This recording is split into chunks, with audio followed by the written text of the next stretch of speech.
Nah, kemudian apa yang harus didelegasikan ya untuk sebagai perbandingan ya. Yang pertama, Anda harus tahu ya, Anda harus tahu kebiasaan Anda, harus tahu hal yang apa ya, yang bisa membuat Anda itu meningkat produktivitasnya. Terus yang kedua adalah mengevaluasi, menentukan ya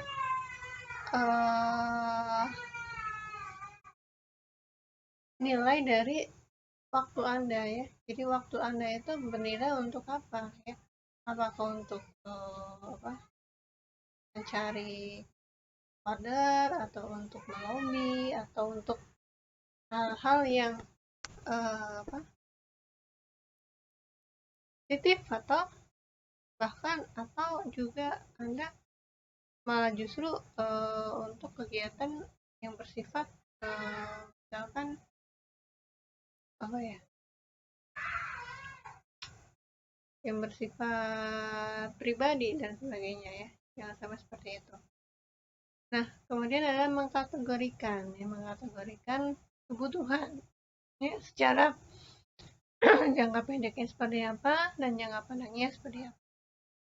Nah, kemudian menentukan prioritas. Itu sangat penting ya. Misalkan misalkan prioritas, misalkan dalam waktu yang sama antara produksi atau memasarkan. Ya. Kita harus tahu kondisi dan sebagainya. Nah, kemudian review your staff ability. Jadi kita harus mengetahui ya kemampuan dari setiap karyawan, karena kita harus bisa menentukan ya the right man in the right place ya, orang yang sesuai dengan kapasitasnya pada bidang. Ya, yang terakhir adalah create a quick checklist. Jadi kita harus bisa menentukan kebijakan yang cepat dan cepat guna. Nah, kita bahas satu-satu ya. Yang pertama, recognize your own bias ya. Jadi banyak entrepreneur yang mencari ya as their baby, maksudnya adalah gini, kalau kita punya bayi itu kan kita jaga baik-baik ya, kita mandiin, kita bedakin, kita kasih yang terbaik kayak gitu kan, kalau misalkan anak punya baby ya. Nah, jangan seperti itu ya, karena sesuatu dalam bisnis itu ya itu sangat riskan ya, sangat riskan ya. Kalau terlalu ketat ya seperti ini, kalau terlalu lembek ya seperti ini. Jadi Anda harus you need to learn ya how to get a good of control. Jadi Anda harus bisa mengontrol diri, jangan terlalu lemah dan jangan terlalu kuat ya. Jadi kalau baby kan terlalu disayang-sayang gitu ya.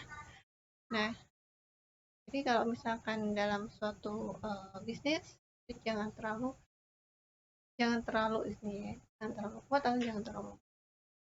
Nah, itu yang kedua adalah frugality. Jadi kita harus menentukan ya apa sih sebab akibat dari suatu permasalahan dan buzzers ya. Kita harus tahu ya bagaimana struktur bisnis, terus koordinasikannya seperti apa, bagaimana mendelegasikan, terus ya kita harus bisa bekerja sama ya bisa meningkatkan work life of others ya, kerjasama, terus apa namanya, kerja tim ya, kerja antar tim, kerjasama dalam tim dan kerjasama antar tim ya, others. Nah, yang kedua adalah determine the value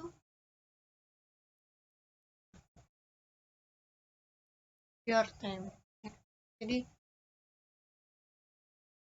waktu Anda tuh sangat berharga ya. Apakah untuk yang pertama, misalkan saya ada rapat 2 ya, ya udah ya pertama delegasikan itu kan orang yang tepat gitu ya. Yang kedua, seberapa banyak ya yang bisa Anda hasilkan dari waktu itu. Nah, yang ketiga, yang berikutnya adalah your business need consultant. Jadi misalkan bisnis Anda itu apakah benar-benar memerlukan konsultan apa enggak?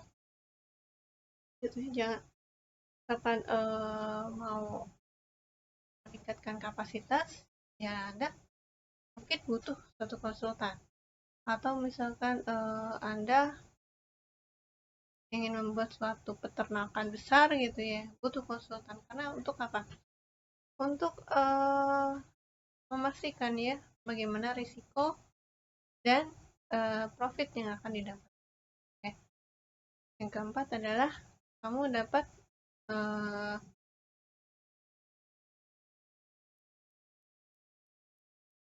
relative value ya of your time. Jadi misalkan saya ada 2 rapat nih ya.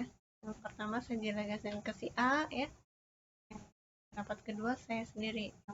Jadi kan istilahnya saya menghadiri rapat A, dia nanti bertukar pikiran dengan si karyawan yang kita delegasikan. Nah, kemudian mengkategorikan bagaimana kebutuhan ya, short term and long term response. Jadi kita harus tahu ya opportunity cost dari secara jangka pendek dan secara jangka panjang ya. Jadi misalkan keputusan sekarang misalkan dan sekarang adalah menggunakan uang ketat ya. Uang ketat itu jadi pemakaiannya tuh sesuai dengan porsinya ya, misalkan 15 ya 15, 115 produksinya, nggak boleh lebih, nggak boleh. Nah itu konsekuensinya apa, jangka panjangnya konsekuensinya seperti apa, itu harus dipelajari lagi. Nah kemudian kita harus tahu ya prioritas kita itu seperti apa ya. Nah yang pertama adalah all about opportunity cost. Jadi kita harus tahu nih biaya imbangan atau hal apa saja konsekuensi yang kita dapat ketika kita mengambil suatu keputusan. Nah, yang kedua adalah harus punya agenda, harus punya buku agenda, ya, yang berharga. Bagaimana kita bisa mendelegasikan orang terhadap apa yang jadi tugas kita. Terus harus balance ya, harus seimbang ya, jangan semuanya didelegasikan, kitanya leha-leha gitu ya, atau kayak malas menghadiri rapat dan sebagainya, padahal rapat itu rapat penting untuk penentuan misalkan tender dan sebagainya. Kita harus tahu ya bagaimana prioritas dan nah kemudian review your staff availability. Jadi kita harus tahu ya jadi staff ini keunggulannya apa, kekurangannya apa, harus tahu ya. Karena apa? Karena kita kan memanusiakan manusia, mereka sebagai partner kita ya. Ya jadi kita harus tahu ya kelebihannya di mana, kekurangannya di mana, sehingga kita bisa mengisi misalkan ini jago analisnya bagus ya, ya kita jadikan dia